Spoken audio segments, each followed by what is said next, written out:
बार ऐसा पल आता है जब सब कुछ रुक सा जाता है। सपनों की आवाज धीमी पड़ जाती है। ऐसा लगता है जैसे इस भीड़ भाड़ वाली दुनिया में हम अकेले खड़े हैं। कोई सुनने वाला नहीं, कोई समझने वाला नहीं। लेकिन यही ठहराव शायद उस तूफान से पहले की शांति है जो आपके भीतर एक क्रांति लाने वाला है। यह वह क्षण है जब आप अपने भीतर की शक्ति को पहचान सकते हैं। आज की इस यात्रा में मैं आपको एक कहानी सुनाऊंगा। यह कहानी आपकी आंखें खोल देगा और एक दिन वही लोग जो आज आपको नजरअंदाज करते हैं आपके सामने सिर झुकाएंगे। यह कहानी है आत्म जागृति की, आत्मनिरीक्षण की और सबसे बढ़कर खुद पर ध्यान देने का। पहली आदत, अपने भीतर झांको, दुनिया को छोड़ो। आप परेशान क्यों होते हैं? क्यों आपको लगता है कि लोग आपकी इज्जत नहीं करते? क्यों बार बार खुद को साबित करने की जरूरत पड़ती है? क्यों हर छोटी बड़ी बात में दूसरों की राय आपके लिए इतनी महत्वपूर्ण हो जाती है? बुद्ध कहते हैं, जब तक तुम अपने भीतर नहीं झांकते तब तक बाहर की दुनिया तुम्हें केवल ठोकरें ही देगी। एक बार एक व्यक्ति बुद्ध के पास आया। उसने कहा, लोग मेरी बात नहीं सुनते, मेरी इज्जत नहीं करते, मैं बहुत दुखी हूं। बुद्ध ने मुस्कुराकर जवाब दिया, तू कौन है यह तू खुद नहीं जानता और चाहता है कि दुनिया तुझे पहचाने। यही सबसे बड़ा भ्रम है। आप चाहते हैं कि लोग आपको समझें, आपकी कीमत जाने, लेकिन क्या आपने कभी अपने मन की गहराइयों में उतरकर देखा है कि आप वास्तव में कौन हैं? आपकी ताकत क्या है? आपकी कमजोरियां क्या हैं? जब तक आप खुद को नहीं समझेंगे, दुनिया आपको कैसे समझेगी? बुद्ध का पहला सूत्र है, खुद को जानो, दूसरों को नहीं। अपने भीतर की यात्रा शुरू करें। अपने विचारों, भावनाओं और इच्छाओं को समझें। जब आप खुद को समझ लेंगे तो दुनिया अपने आप आपकी कीमत पहचान लेगी।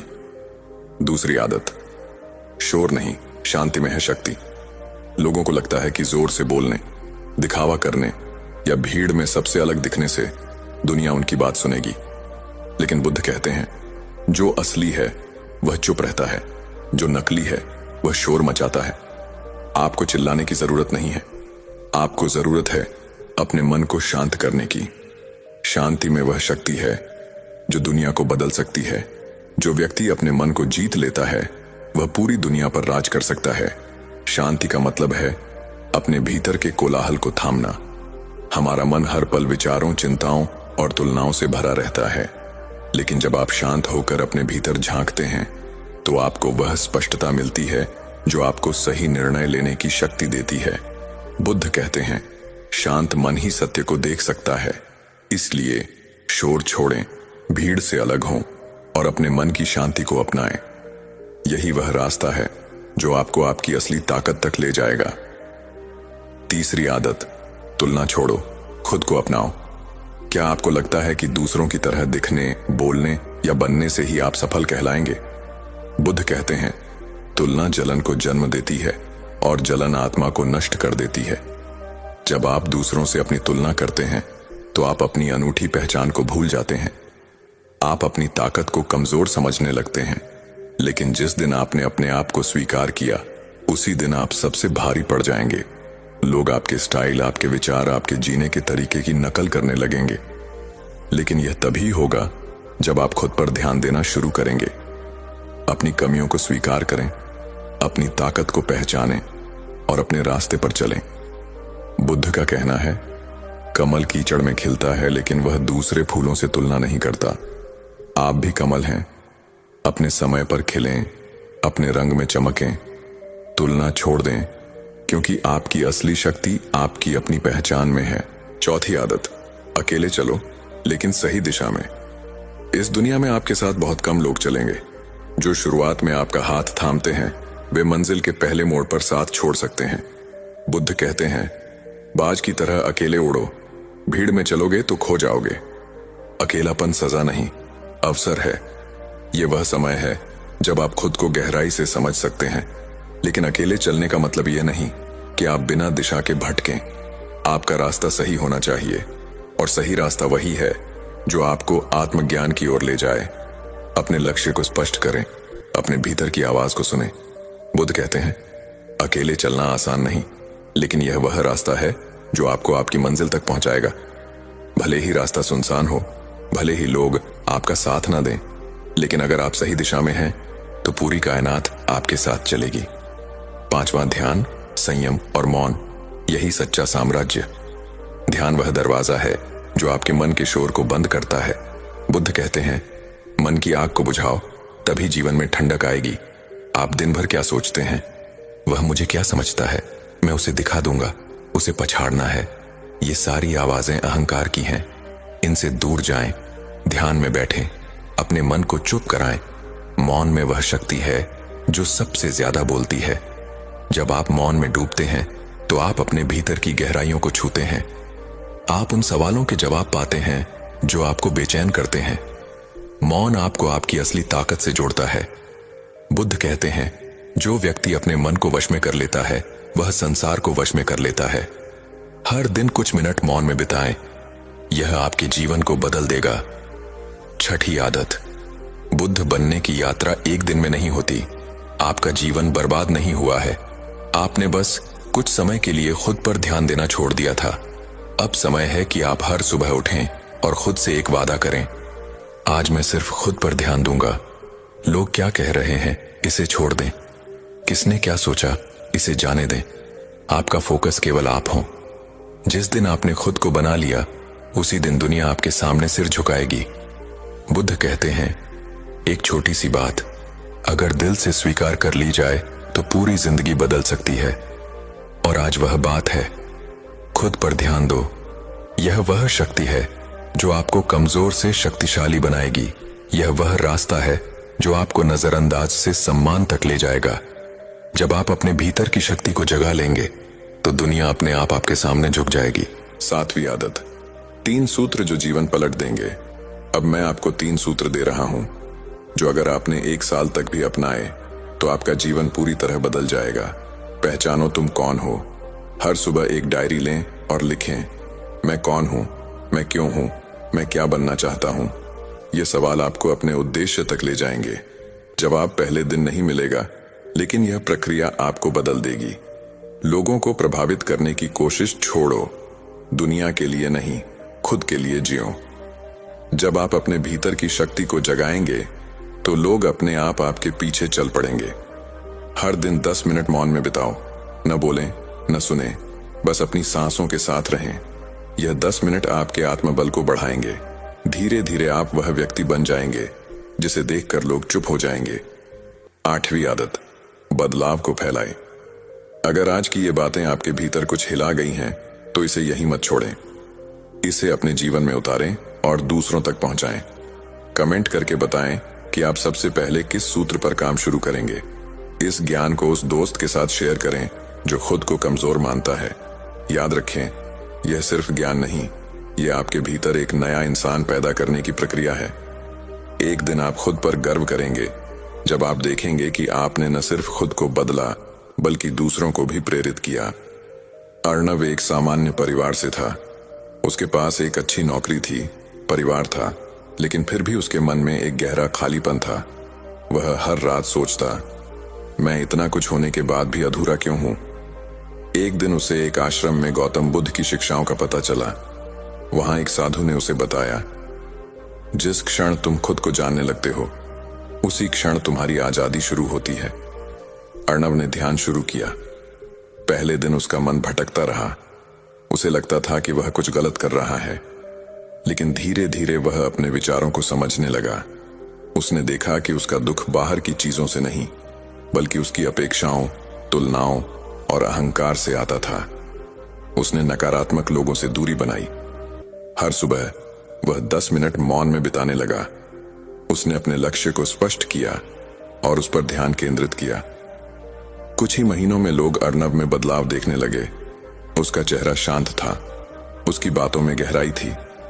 उसने एक छोटा सा स्कूल शुरू किया जहां वह बच्चों को आत्मविश्वास और ध्यान सिखाने लगा। आज लोग उसे गुरु अर्णव कहते हैं, लेकिन वह हमेशा कहता है, मैं कोई गुरु नहीं, बस एक आईना हूं जो तुम्हें तुम्हारा सत्य दिखाता है। यह कहानी सिर्फ अर्णव की नहीं बल्कि हर उस आत्मा की है जो अपने भीतर की शक्ति को जगाना चाहती है। अगर आप भी तैयार हैं तो आज से शुरुआत करें। हर सुबह खुद से पूछें, मैं कौन हूं। हर रात 10 मिनट मौन में बिताएं। अपनी सोच को शुद्ध करें। बुद्ध कहते हैं, कोई भी व्यक्ति इतना शक्तिशाली नहीं कि तुम्हारा भविष्य तय कर सके, सिवाय तुम्हारे। अब समय है उस इंसान को जन्म देने का जिस पर एक दिन आप गर्व करेंगे। शांत रहें, जागरूक रहें और अपने भीतर की शक्ति को पहचानें। जब अगली बार आप आईना देखें तो वही आंखें हों, लेकिन इंसान अलग हो। यही वह बदलाव है जो बुद्ध का ज्ञान आपके जीवन में लाएगा। खुद पर ध्यान दो और देखो कैसे दुनिया तुम्हारे सामने झुकती चली जाएगी। दोस्तों, भगवान बुद्ध की शिक्षाएं इस सत्य को जागृत करती हैं कि दुख, कठिनाइयां, बुरा समय ये सब जीवन का हिस्सा हैं और इनसे निपटने के लिए बुद्ध की ये 2 सीख आपको कभी नहीं भूलना चाहिए। पहली सीख, यह समय भी बीत जाएगा। बुद्ध ने अपने शिष्यों से कहा था, सब कुछ परिवर्तनशील है, चाहे सुख हो या दुख, वह स्थायी नहीं है। यह वाक्य हमारे जीवन के सबसे कठिन समय में आशा की किरण बन सकता है। एक किसान बुद्ध के पास आया और बोला, मेरी फसल इस बार पूरी तरह बर्बाद हो गई। मेरा पुत्र मेरी बात नहीं मानता और मेरी पत्नी बीमार रहती है। क्या आप मेरी समस्याओं का समाधान कर सकते हैं? बुद्ध मुस्कुराए और बोले, मैं केवल एक बात बता सकता हूं। जीवन में 83 प्रकार की समस्याएं हर व्यक्ति को झेलनी पड़ती हैं और 84वीं समस्या यह है कि लोग सोचते हैं कि उन्हें कोई समस्या नहीं होनी चाहिए। किसान चौंका। बुद्ध ने कहा, समस्याएं हमेशा रहेंगी, लेकिन तुम्हारा दृष्टिकोण उन्हें कैसे देखता है, यही सब कुछ बदल देता है। समय चाहे कितना भी बुरा हो, यह अस्थायी है। जैसे गर्मी के बाद बरसात आती है, वैसे ही दुख के बाद सुख आएगा। हमें केवल धैर्य रखना है। दूसरी सीख, तुम्हारे अंदर शक्ति है सहने और बदलने की।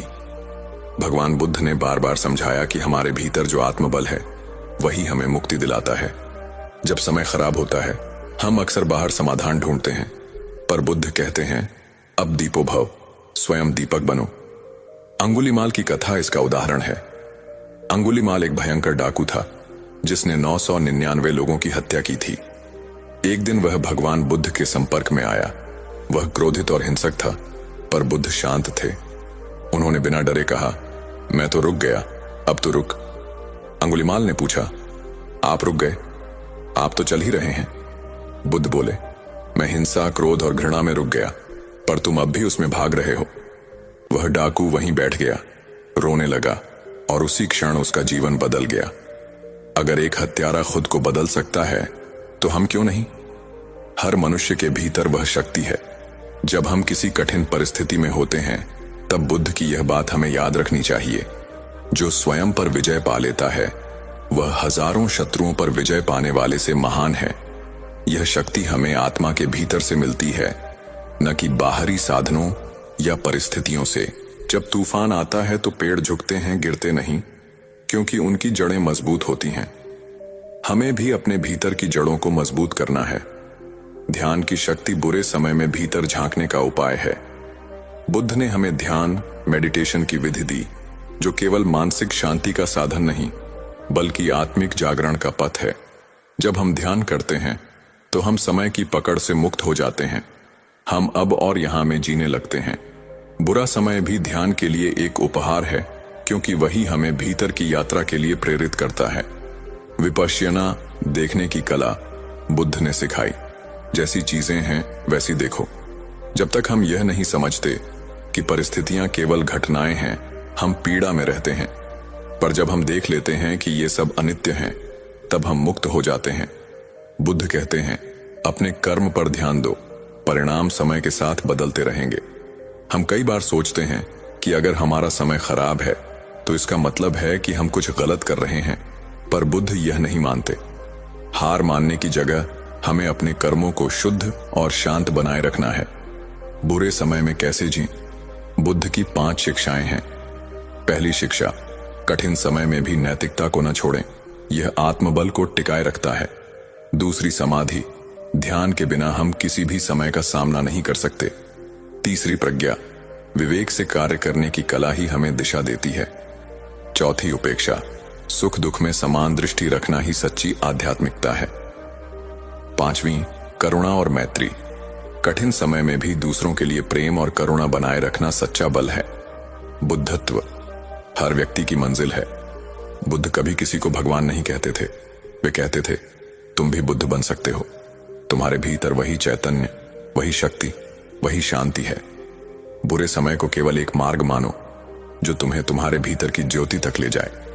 जीवन एक नदी है। बुद्ध जीवन को एक बहती हुई नदी की तरह मानते हैं। नदी बहती है, कभी चट्टानों से टकराती है, कभी गिरती है, फिर भी रुकती नहीं। अगर रास्ते में चट्टान आए तो क्या नदी बहना बंद कर देती है? नहीं, वह या तो उसे काटती है या मोड़ लेती है। इस भाग का सार, कठिन समय में याद रखने योग्य बातें। पहली, यह भी बीत जाएगा। दूसरी, तुम्हारे अंदर शक्ति है सहने और बदलने की। अगर इन दो बातों को अपने जीवन में उतार लिया जाए तो कोई भी परिस्थिति तुम्हें तोड़ नहीं सकती। कई बार जीवन की परिस्थितियां इतनी गहरी चोट पहुंचाती हैं कि केवल शरीर नहीं, आत्मा तक थक जाती है। ऐसे क्षण आते हैं जब इंसान बाहर से हंसता है पर भीतर रोता है। कुछ लोग कहते हैं, हिम्मत रखो, कुछ सलाह देते हैं, समय सब ठीक कर देगा। पर उस टूटे हुए मन को कौन समझे?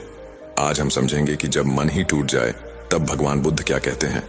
बुद्ध, जो केवल ज्ञान का नहीं, अनुभव का समंदर है, उन्होंने मानव पीड़ा को जिया, समझा और समाधान बताया। मन टूटने का मतलब क्या है? मनुष्य का मन एक अत्यंत संवेदनशील यंत्र है। यह विचारों, भावनाओं और स्मृतियों का भंडार है। जब जीवन में कोई आघात होता है, जैसे कोई अपना दूर चला जाए, सपना टूट जाए, अपमान मिले, विश्वास टूटे, तब केवल परिस्थिति नहीं, मन भी दरकता है।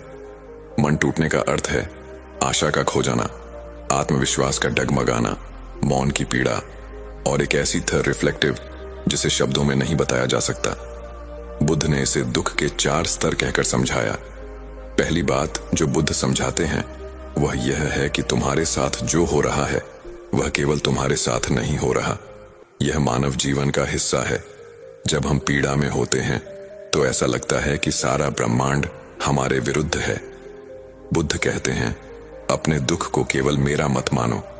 देखो कि यही दुख हजारों लोगों का है, फिर तुम उससे चिपकना छोड़ दोगे। जब हम यह समझ लेते हैं कि टूटना भी एक साधारण मानवीय अनुभव है तो वह हमें तोड़ता नहीं बल्कि जोड़ता है। बुद्ध का दूसरा उत्तर है, मन को जानो, मन से मत जुड़ो। जब कोई कहता है मेरा मन टूट गया है तो वह किससे बात कर रहा है? क्या मन और मैं अलग हैं?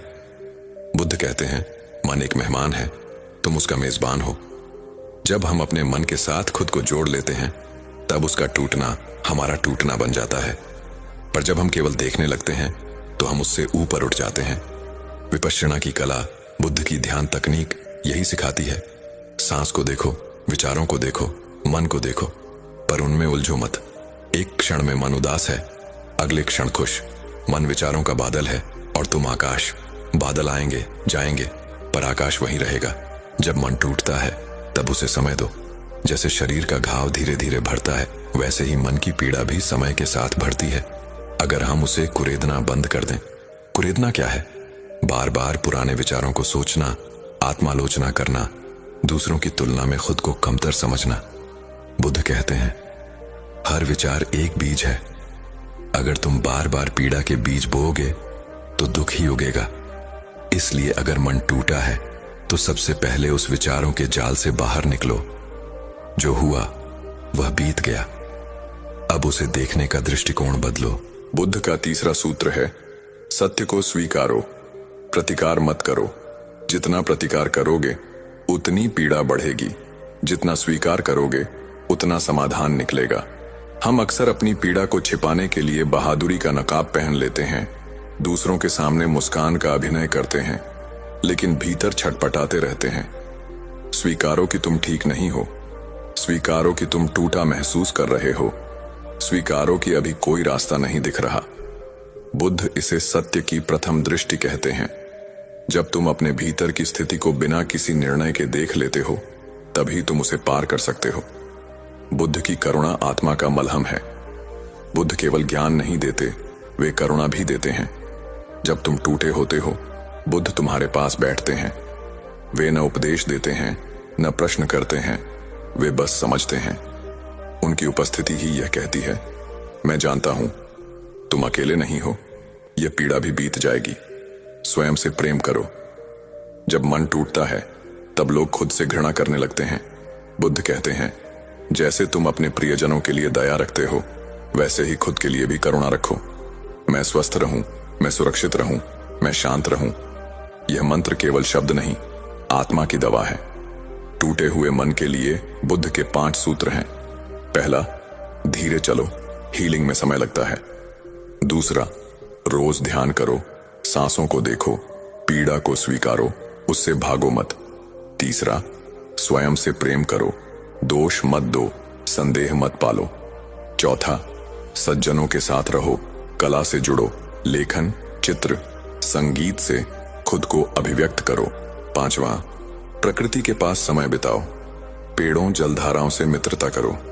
किसी ने बुद्ध से पूछा, अगर सब कुछ अस्थायी है तो जीवन का क्या अर्थ? बुद्ध मुस्कुराए और बोले, क्योंकि यह एक क्षणिक उपहार है, इसे प्रेम से जियो, पूरी उपस्थिति से। जब मन टूटता है तो यह याद रखना जरूरी है कि यह जीवन हमें केवल जीने के लिए मिला है, सहने या भागने के लिए नहीं। हमें हर क्षण को अपनाना है, चाहे वह दुख में भीगा हो या प्रेम में खिला हो। सारांश, जब मन टूटता है तब आत्मा के जागरण का बीज पड़ता है। बुद्ध कहते हैं, मन टूटेगा पर तुम नहीं, मन डरेगा पर तुम शांत रहोगे, मन खो जाएगा पर तुम स्वयं को पाओगे। टूटना अंत नहीं है, यह एक प्रारंभ है। जब कोई व्यक्ति लंबे समय से पीड़ा में हो, जब मन बार बार टूटे, सपने चूर हों, लोग साथ छोड़ दें, तब एक सवाल उठता है, क्या यह दुख कभी खत्म होगा? क्या इस जीवन में सुख संभव है? बुद्ध की पहली उद्घोषणा यही थी। मैंने दुख को समझा, उसके कारण को पहचाना और उससे मुक्ति का मार्ग जाना। आज हम इसी पर चर्चा करेंगे, दुख से मुक्ति कैसे संभव है। बुद्ध की पहली महान शिक्षा 4 आर्य सत्य हैं। पहला, जीवन में दुख है, जन्म, मृत्यु, रोग, बुढ़ापा, वियोग, न मिलना और अप्रिय से मिलना, यानी दुख जीवन का हिस्सा है, अपवाद नहीं। दूसरा, दुख का कारण तृष्णा है। हम चाहते हैं कि सब हमारे अनुसार चले, हम चाहते हैं कि सुख कभी न जाए, हम अतीत को पकड़ना चाहते हैं और भविष्य पर नियंत्रण चाहते हैं।